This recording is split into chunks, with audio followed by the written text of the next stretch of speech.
President Dr. Irfan Ali's vision for the establishment of a soy and corn megafarm in Guyana's intermediate savannas as a way of cutting Guyana's $5 billion import bill for the production of stock feed in Guyana is significantly closer to being realized. At the invitation of the President, late last year, a consortium that comprised the business entities involved in the stock feed production business, as well as 3 that are already engaged in farming in the intermediate savannas, embarked on a massive project in Guyana's intermediate savannas, more particularly the Takama savannas on the western side of the Berbice River. The project would entail the cultivation of corn and soybean, utilizing an initial 65,000 acres of virgin savanna lands. Initial baseline production estimates are 6 tons of corn per hectare and 3 tons of soybean per hectare. Ultimately, it is projected that a total of 85,000 acres would be required to satisfy local requirements and to also export. In the first phase, however, the investors have undertaken a trial involving the cultivation of 5 acres of corn and 115 acres of soybean. This is a revised figure to what was first planned. On Friday last, Agriculture Minister Zulfikar Mustapha and a team from the Ministry of Agriculture visited the project site for a first-hand look at the progress of the trial and hear from the investors their feedback on how they thought the crops were coming along. Mr. David Fernandes of Bounty Farms Limited, one of the key investors in the project, gave us an overview of what has been happening on the ground so far. Which was, as you know, initiated by the President.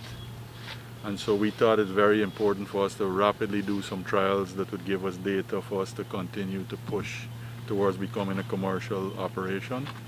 So we actually made a decision to plant, because we were planting late, we planted 115 acres of soybean and 5 acres of corn at this point. Those 2 crops will probably be reaped at the end of September, and then we'll plant again in November to catch the Christmas rains.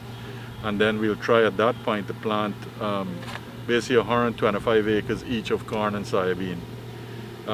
It has so far been quite interesting and exciting for us because the plants are now, as you would have seen earlier, the plants are now about 4 to 4.5 weeks old, and the soybean looks very good. The corn is still very young, so I hope that the corn looks as good as this is by the time it gets to maturity or to this age. And but we would like to thank the ministry for their help and guidance in this regard, and we are looking forward to working with the ministry and the government as a whole in making us self-reliant and self-sufficient in this regard. Because with the pandemic hitting us last year, we realized from a point of view of food security that it is imperative for Guyana to actually move in this direction. So we see it as a challenge, but not as a challenge that we think that we can make, that we think that with the support of the FAO and other international organizations, as well as I mentioned before, the government and the ministry, that we will, along with our consultants from Brazil and other places, that we will make it a success. We hope that, as you would see how good the field looks, we hope that the productivity of the field actually is as good as it looks, because that's the most important thing. If the fields produce as the way they look, then we'd be on the right track, because remember, we're using virgin soils. So these are soils that never had anything planted before, that we actually took a plow on it and prepared it, put limestone in, and then planted and fertilized based on the protocols that we were given. Earlier, the Agriculture Minister was shown the soybean cultivation, during which he was briefed on the agronomy involved in getting it to this stage. This is virgin soil. So this looks like savanna over there, with all them little shrubs and so. Yeah. So this is virgin soil, nothing ever planted here. So Alex had his machinery take out the roots, everything and so on, and fix it into this area. We put in limestone at a rate of 2 tons per hectare. Okay. And basically with that, and doing the no-till procedure in the next crop. Yeah. Basically you come back in intro, we're planting the corn. You're planting the corn right there. Yeah. And then the fields, I was just about to ask that. Fields that empty over there where we to plant corn, we can plant soybeans. Yeah, wonderful. And so you rotate the crops. And that's also what we need, because the soils are actually very fragile, and you know you don't want to be disturbing it, because the wind will blow it away too. And then if it's on a slope, the rain will also wash it away. Wash it, sorry, erosion. Yeah. Mr. Fernandes also shared some of the challenges faced in getting the crop started. Because our dream is to get So 3 we tons came per through hectare and here we sprayed on a of foliant to soybean high in and 6 phosphorus. tons So per hectare. what's the projection to And achieve we that? How also long put on is a the field? plant. No. Oh, It should is it achieve it paper? in No, the first in the crop. first crop. Okay. With you know, with a little bit of luck. As always, everything is the way. And in fact, what I could say, Minister, is that we had some initial problems. We had, when we were looking for the limestone, we needed 440 tons of limestone. So you see they got some bags under those poles, and there, that's limestone. And when we were bringing the limestone from Barbados, the boat was en route to Barbados with the ton sacks to bring 440 ton here up the river. And the volcano hit St. Vincent. And the ash from St. Vincent closed down the port in Barbados. Yeah, so we couldn't get, the boat couldn't even land. The boat had to go to St. Lucia, drop off the bags. The ash stayed there for about 2 weeks because we wanted to plant 15th of June is when we wanted to plant both, which we would know we'd get rain like in August, so on. So what happened is when that happened, we had to find limestone between Guyana Stockfeed and Bounty Farm. We find the 440 tons. We bag it off at Bounty Farm, put it on a boat in the river, 1,000-ton vessel, bring it around. So it come like 2 weeks late.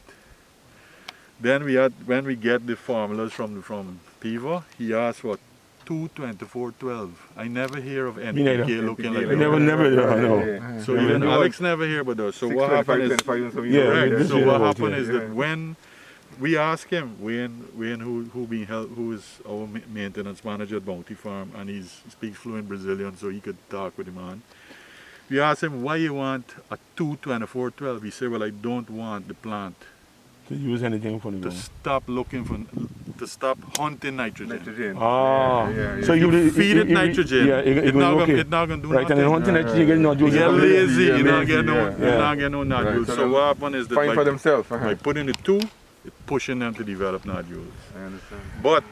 But to do that, we had to inoculate it.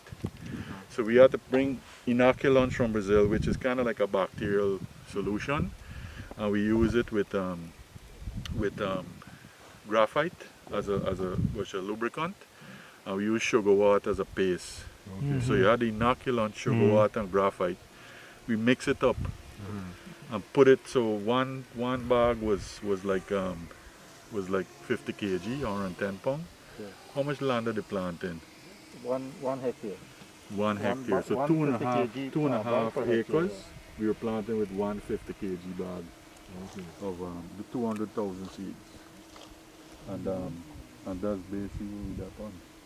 The soy-corn megafarm project will require massive infrastructural development such as the establishment of silos for the storage of the corn and soy after harvest, loading facilities to allow for the produce to be loaded into river transport barges, etc. Government in its 2021 budget allocated some $500 million for its initial share of investment into the project. These monies are to be spent on the construction of roads, etc. in the savannas. So far, the investors trading under the name Takama Agro Greens Development Project has already invested $45 million on the trials thus far, inclusive of this water catchment area, intended to provide year-round irrigation to the fields of corn and soy in the months and years ahead. After his tour of the fields and the reservoir, the agriculture minister described what he had seen as nothing short of impressive and said it was profoundly satisfying to see that the president's vision for the establishment of the mega farm taking shape in just these few short months.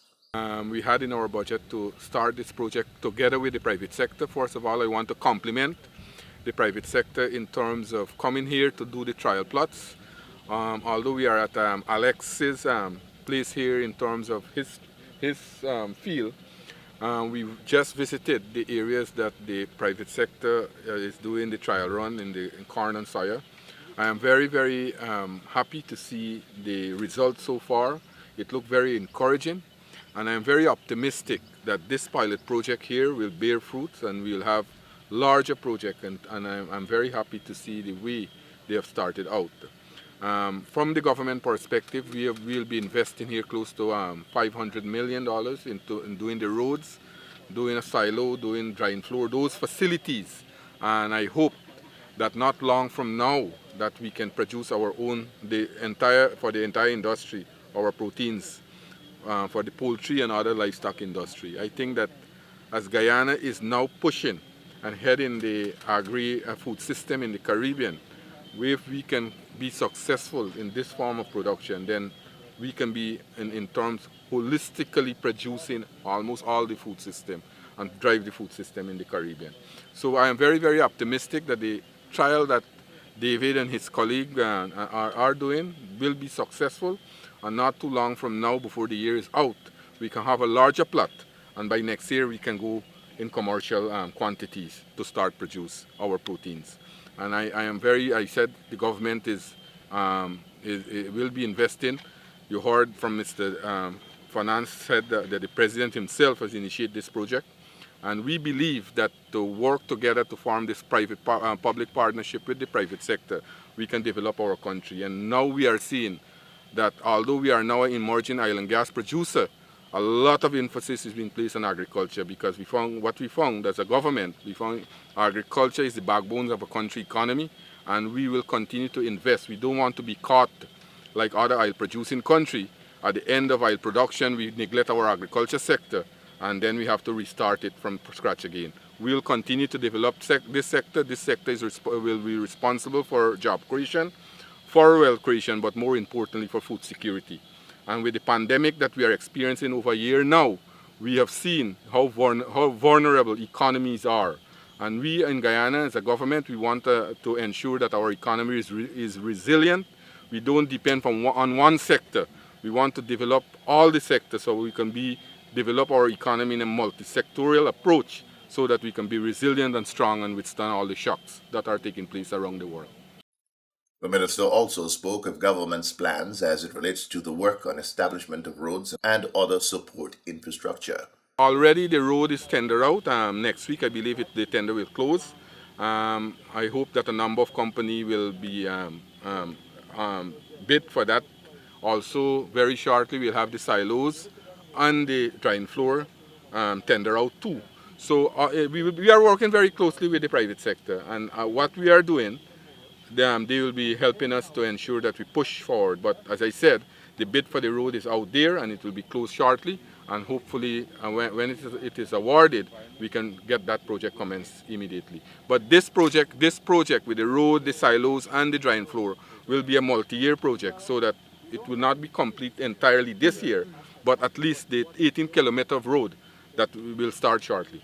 The Mega Farm project will be incorporating the latest in agro-technology and will offer critical opportunities for technology transfer and for educational opportunities for Guyana students. Well, already we have indicated to David, Alex, and others that we'll be having our students to come here to do these kinds of, learn these kinds of technology. Guyana School of Agriculture. We'll also ask the University of Guyana and other sectors within the ministry and others ministry, so that we can have our students to come to learn about these technology. As a matter of fact, living here, because when you look around and you see what the comrades them are doing here, it's very fantastic, and our students can learn a lot.